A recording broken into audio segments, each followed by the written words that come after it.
With games getting more expensive and honestly less entertaining, it's felt like there was a hole in the gaming industry for games that were just fun. But now, that has all changed. In fall of 2023 came Lethal Company, a game made by one person that really brought games like this into the mainstream. And since then, there has been many other games that share that sort of feeling, but in this video, I'm only going to be covering the ones that I think did the formula extremely well. Those being Lethal Company, R.E.P.O, and Peak. These games all have multiple things that separates them from other recent games. The first being simple ideas that are executed perfectly. Because these games are all made by very small studios, they can't afford to overcomplicate things. Lethal Company developer Zeekers made the game by himself. Semiwork, the developer behind R.E.P.O, and Landfall Games, the developer behind Peak, both have less than 10 employees. The concept of these three games on paper are all extremely simple. Lethal Company and R.E.P.O are both similar, where it's a loot and extraction game where you try not to die from the monsters, and Peak, you literally just climb a mountain. Instead of spreading the game thin across multiple mechanics, they focus on the thing that makes them each better. For example, Lethal Company's sound and enemy design are what really stand out to me. Out of all the games like lethal-like games, I'll call them, Lethal Company definitely feels more like a horror game than others. Even though the world and its monsters are low poly and very simple, it doesn't matter. I know you are still scared. And I want to use the Bracken as an example. When you see the Bracken, it will normally run away unless you stare at it for too long, but after that, it's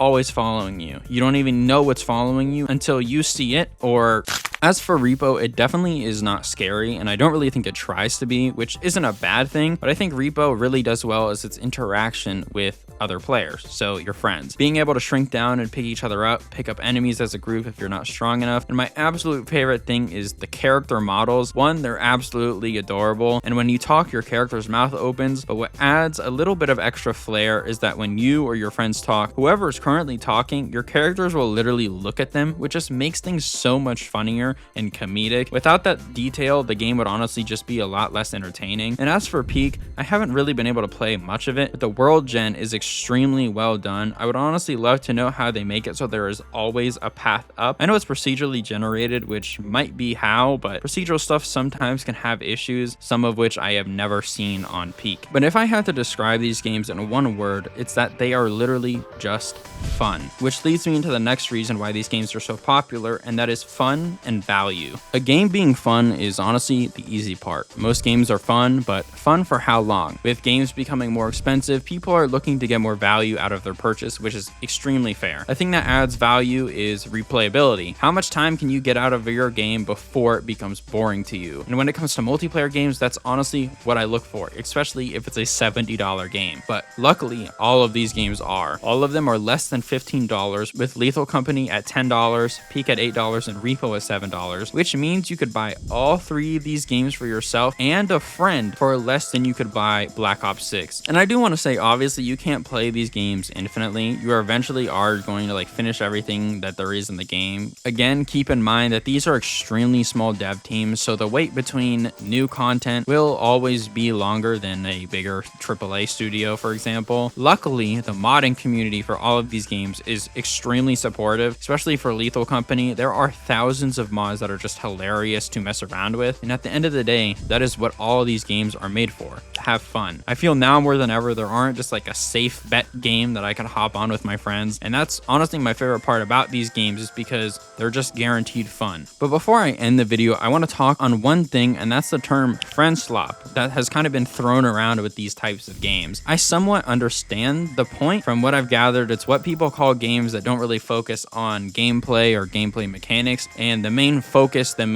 goal is entertainment with your friends or just your friends. And to me, that is so backwards, because I feel like most, if not all, multiplayer games that I play is so I can play with my friends. You think I'm gonna hop on Rainbow Six Siege because I enjoy it, and you think who plays Rainbow Six Siege by themselves? Nobody. I play it so I don't sit in a Discord call that is silent. And I'm not going to pretend all of these types of games are perfect. The three in this video are the ones that do it best and are most successful. Games like Murky Divers and Content Warning, while not necessarily bad, bad. I had fun playing them, but for me, it kind of ended after one playthrough. They either didn't have a great concept or couldn't execute the concept that they had. I also do feel like there are new one of these games kind of coming out every 3 months or so, which again, isn't necessarily a bad thing, but I do kind of see it becoming oversaturated if it continues like this. But honestly, these 3 games have given me some of the most memorable game moments of the last couple years. It's just fun being able to play games with my friends again, even with being as simple as they are. But that is all for today. Sorry for the iffy schedule. I've been trying to focus more on the idea part of the video. Like I said, having a good idea is extremely important, but I do want to try and bring back uploads to 4 videos a month. I know that doesn't even sound like a lot, but it takes a lot of time to do the stuff that I do. Trying to post Monday through Friday. If you do have any ideas, leave them down below. But as always, I hope you all enjoyed, and peace.